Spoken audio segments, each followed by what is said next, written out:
slightly Renee Taylor or something like that. Now this one has been doing fine. It's actually put out this whole new growth here. This is actually working. And it's got another one here. I haven't repotted it. It did some bark. It's got all these roots wrapped around this polythene pot. I just don't want to repot orchids that are doing well. Because, you know, our videos are sort of aligned. Orchids just hate being repotted. This is new. They just hate it. In actual fact, if you ever want to repot this, don't put it into another pot, mount it. You heard what he just said. Right, then you can... I wanted to pause that because, while I value Newman, in fact, you know, love the honesty and the transparency, and gotta admit that do-rag, what I call, is priceless. Anyway, this is really an attempt to increase or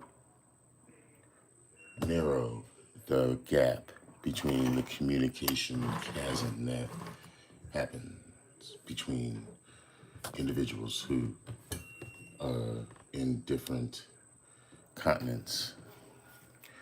So, really, if you're hearing me, Newman, we need to work on that. But I was just giving my honest opinion, and all orchids, there are some specifically that hate repotting, but it's a fact that in the home culture, or whichever term you want to call, that is not in situ, repotting is necessary. And I could go on about that because I did not repot for 20 years. Just top filled like a gardener would. And anywho, if you do it with experience and trial and error, which is another point of reference as you watch the video and listen to me, experience, killing orchids, killing orchids is part of the learn as you go.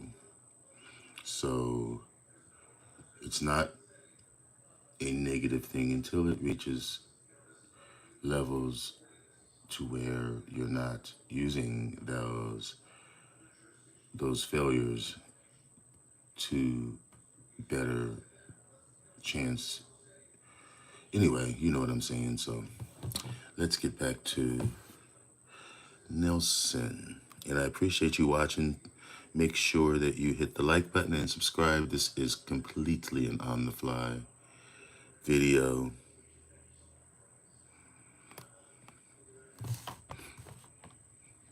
Back to Nelson. Save the thing. You're not going to save it by putting it in another pot for sure.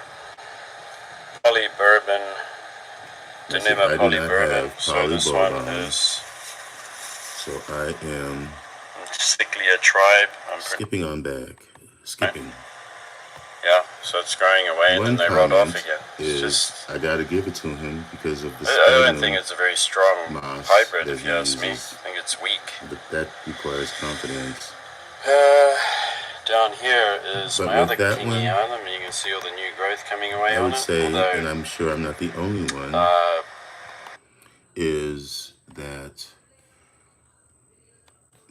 as I was saying a minute ago, sphagnum, using it requires a gentle touch as far as watering and having the patience to know when and when not to water. You have to, and I'm not going into that. But with Kingianum and other dendrobiums that really need that, like copious amounts of water, think of it this way. Think of the term of watering a plant until the water runs out, the bottom. And that's not the same principle to use when you're using sphagnum moss, because sphagnum retains moisture, so you have to adjust. And that's all that I will kind of say. you really have to adjust your watering. And with those deciduous orchids, when it's the late seasonal push, like what I'm dealing with, which seems to be what Newman is dealing with, the late grow season, you taper things down, and especially those that are going to be deciduous. And Kingianum is one of those that does keep growing, but it still wants, probably more so during that period, which is sort of the critical period, is when they want to get a full drying off of their roots, because they are a deciduous type, cooler grower in the down season, which is what I believe is happening here. They're transitioning into their season where they get less and less. And so as a hobbyist grower, you have to taper the watering, taper the fertilizing, not completely stop it. So that may account for the floppiness of the bulbs, these, the rotting off. I would, there's no way you can overwater an orchid unless you're not letting that orchid dry in between. So, and this is all, I'm only doing this because I feel like Newman is a stand-up guy and he can handle this. And this is, like I said, it's an attempt to further the orchid community, and specifically our ability to communicate and reach out It's as a shown grower. how tough it can be really be.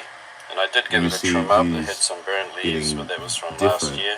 more Got some direct sun. vigorous Didn't like results it. in When I was in New Zealand, we a grew Dendrobium plant, kingianum which on the I'm assuming shadier is side of the Kingianum, house. So that here, being is in the seems to northern be more hemisphere, bark the maximum sunny than area the is the sphagnum, although I south. can see sphagnum in there. But in New Zealand, it's And the I wouldn't say north. So anything I put it if, on the south side. And it as was I in a said, concrete I pot. That thing got highly watered regard and his watered intelligence, a and we lot. have And then at similar paths. times, we actually didn't even do anything So, with it. okay, let's move on. This one, And this about a cracks year me ago up. now, it's pushed out this whole This is new a growth. And then I cattleya. got worried about it because I thought, uh-oh, they said don't overwater it and blah, blah. And it's in a plastic pot, so I took it out and I checked it. All the roots are fine. However, they hadn't spread. They were all still fine and active, except they hadn't spread anywhere, so I kind of etched them out a little bit, spread them out a little bit, and I repotted it back into the pumice with bark. So it's more pumice than bark. And when I did unpot it from the plastic pot, it wasn't wet at all. It had no root damage, so See, this is what happens when you don't trust definitely yourself. pumice Gotta trust yourself. like that with bark is your best medium if you want to keep them in a pot. I haven't mounted it because Because, I'm stupid. well, no. I should have It mounted probably it on likes a that huge growth bit of phase. Just leave it. cork, right? Yeah, should have done it. But anyway, it's in a pot. We'll see how it goes. It's going If it does get in good. trouble, it'll be going onto cork for sure. Now, Yeah. Laleo cattleyas. Okay, if you want to grow a cattleya, your best bet is to get Laleo cattleyas. Cross between Lalea and cattleya. And the reason why is because, look at this one, okay? Sometimes it gets too much water. Again, you can't overwater, except with Lalias. And Lalias are nice, but you have to shut them down. Because Lalias like Guarianthe, which is Cattleya species, and I'm sure there are others. I have a few right now. And in fact, let's walk out here. Since I'm talking shit, So I'm talking Laelia, but I mentioned Guarianthe, but Laelias as well. Guarianthe, which this is my Baptia Catlianthe Baptia grape wax.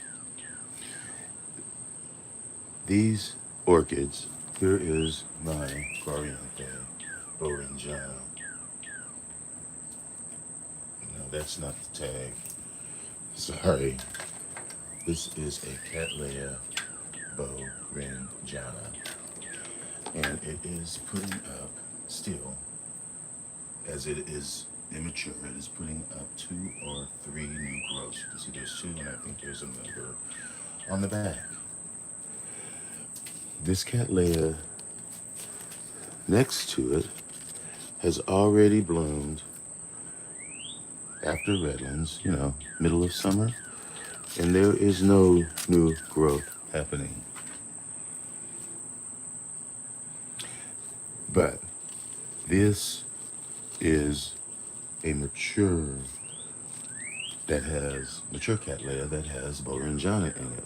Boringiana typically matures towards the end of the growing season, puts up a sheath on pretty much every growth when it matures, and then not soon after that, you will see it bloom. And this is all within a period of 2 to 3 months of maturity. So it's a good plant to hope that it would be in bloom for a orchid show, but it always is either too early, which is mostly the case, or late. But the point is, it puts up its blooms on immediately after it matures from the sheath. It does not have a period of rest like a lot of Cattleyas do, a lot of bifoliates. And because of that, species Laelias are the same way. They put up their growths pretty quickly where they are getting in nature tropical rainstorms, constant winds, and then they get filtered sun from the canopy of the trees where they hang and cling to. But then, at the end of all of that, they get a significant lessening. And this is before the onset of the actual resting period. So there's that critical period in between summer and fall where the weather changes, where it's almost Indian summer, but it's very deceptive. And you also have to keep that in mind, which is what Newman, sort of in the big scheme of things, is talking about. How to keep your Cattleyas and other plants in the late grow season when they're maturing, when it's getting ready to transition into fall or the resting period. How to save your plants, because it is a crucial, very sensitive time, as I've said too many times. So if that plant were a mature plant, that Boringiana, it would be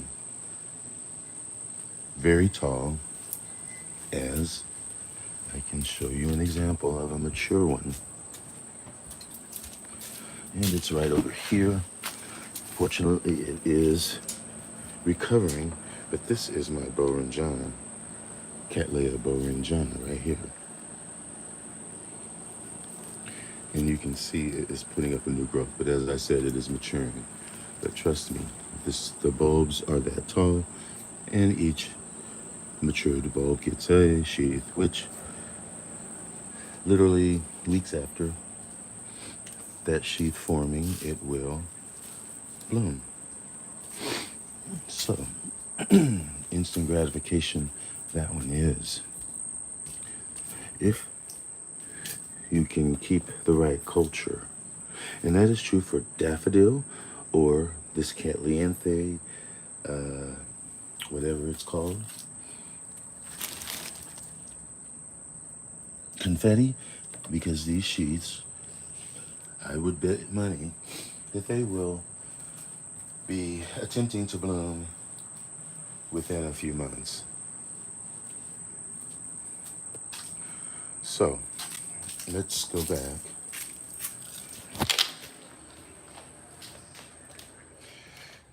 Hello. Hopefully you're enjoying this like I am. And let's get back to Newman.